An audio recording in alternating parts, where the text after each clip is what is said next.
I was disappointed. I thought they would take many more things. There were so many things on that list I didn't see. I did want to see clothing. I wanted to see shoes.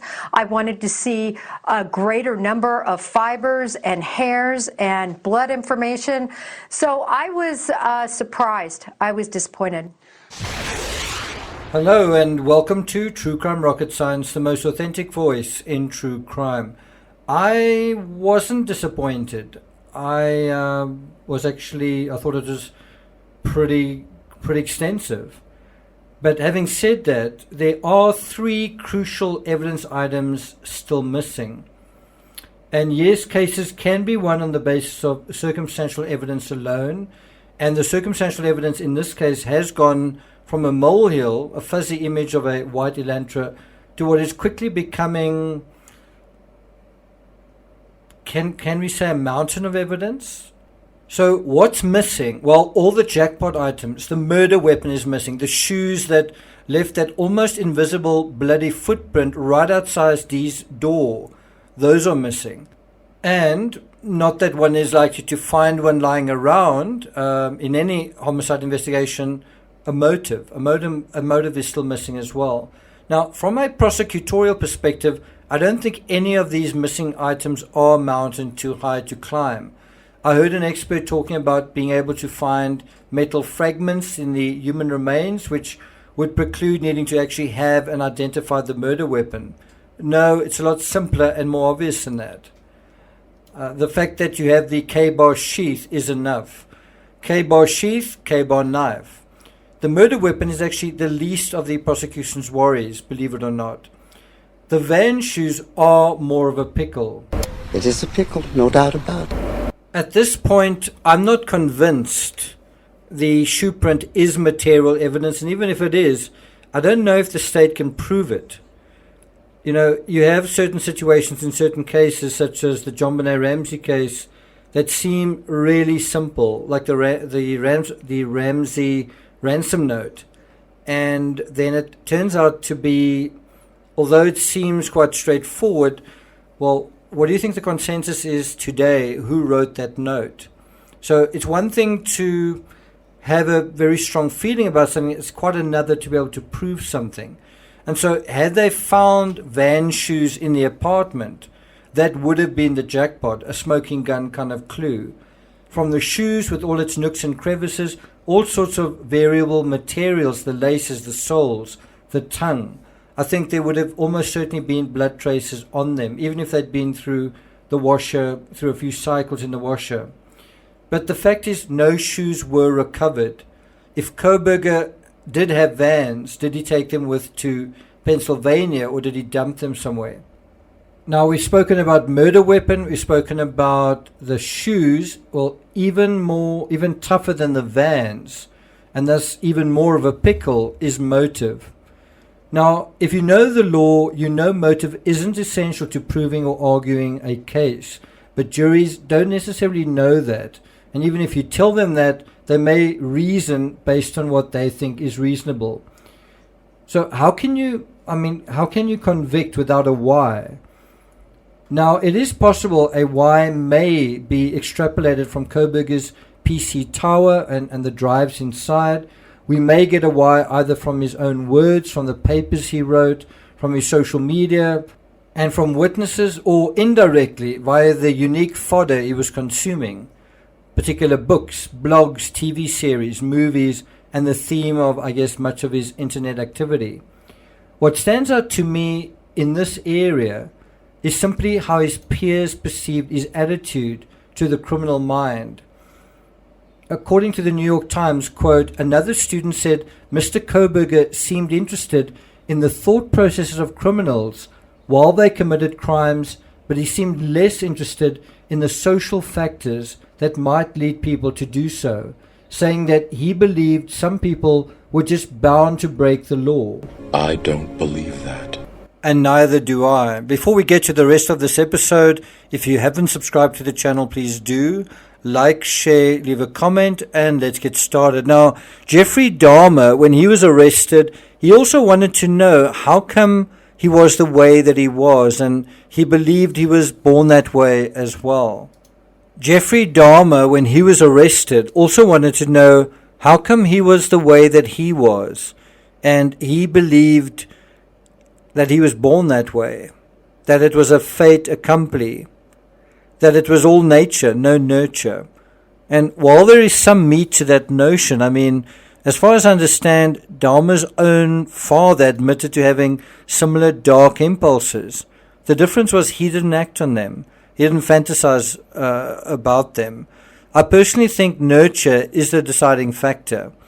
I don't just mean the role of parents and the family dynamic, but the peripheral dynamics as well. Nature obviously plays a factor, but nurture is ultimately the framework within which that nature operates.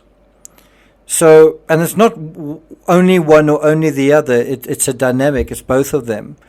The socio-cultural environment in schools, in the neighborhood, in the fabric of society, all play a role in nurture. I also think people are capable, or should be, of interrogating their own wiring or critical thinking. And to some extent, that is a kind of nurturing of your own nature. You know what I mean?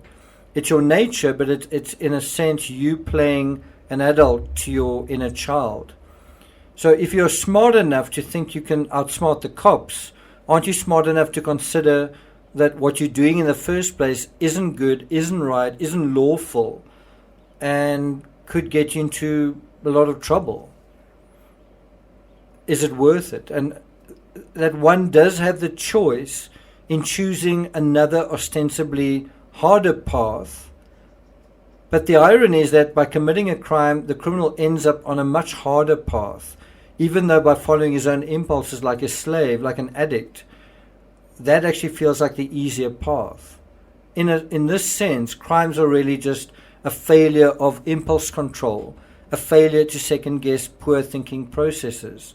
And isn't that ultimately the result of a poor sort of nurturing in terms of how to manage thinking, nurturing in that sense? The nature's there. It is what it is. How do you nurture? How do you manage it? And this is not only something that is pertinent in terms of true crime. We see this daily, if not hourly, in true crime. We see similar failures in our community to think critically about so much that we deal with. Many, if not most creators, either don't think critically or choose to opportunistically take advantage of the failure of their followers to not think critically, and then they pander to these weak thinkers, these zombies, by telling them what they want to hear.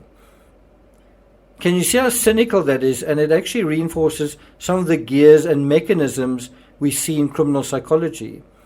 It's about following the paths of least resistance. Well, guess where you end up? In the sewer or in the gutter.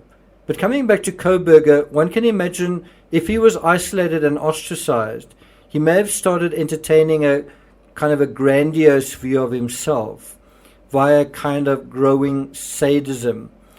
Not only that he's smarter than his fellow human beings, but he's actually set above them as a sort of apex predator. And if he was born that way, well then it was only a matter of time, when not if, that he would finally give in to who he really was. Now you might say, isn't that nature? Is it, or is that nature, or is the isolating and ostracizing a kind of nurturing? Obviously not a very positive nurturing. Now, in the same way that the opposite of neuroticism is self-realization, well, there's a dark side to that as well. There's a dark side to self-realization. If you believe who you are is a superior human predator waiting to be unleashed, then that's the self-realization tempting, twinkling, sparkling on the horizon for our suspect. Like Frodo in the Lord of the Rings, he's got to try and resist the ring. The criminal has got to try and resist these dark impulses, right? And what is the antidote to that? What is this antidote to this tempting, this almost fantasy that you just want to give in to these sort of homicidal impulses? And make no mistake, people who are suicidal feel the same way. They just want to give in to these feelings that are sort of creeping up on them. So what is the antidote to that? Well, it's the Lion King, or this from the Lion King. Look inside yourself, Simba. You are more than what you have become. You must take your place in the circle of life. And so there are two options. You are more than you have become, but by not being a product of one circumstance, right? In other words, by antagonizing these, let's call them forces of nurture, right? By opposing them, resisting them, by being resilient to them, right? You create yourself all over again, in spite of one's circumstances, in spite of these forces, despite these forces. The issue is not everyone has that kind of courage, especially if you've been angry your entire life and also in a real sense a coward running away from life, especially if you've been programmed to blame other people. Running away from girls, using chemicals to soothe shattered nerves, stepping into life but actually sidestepping it all the way by always having an academic approach to everything. So where we are right now, it seems that Koberger is running out of legal loopholes, I imagine, and what is especially problematic is the fact that he lived alone. This is fairly unusual in true crime. How many perpetrators have we dealt with that lived alone? So there is no defense case then for someone else bringing in those hairs. Do you see that?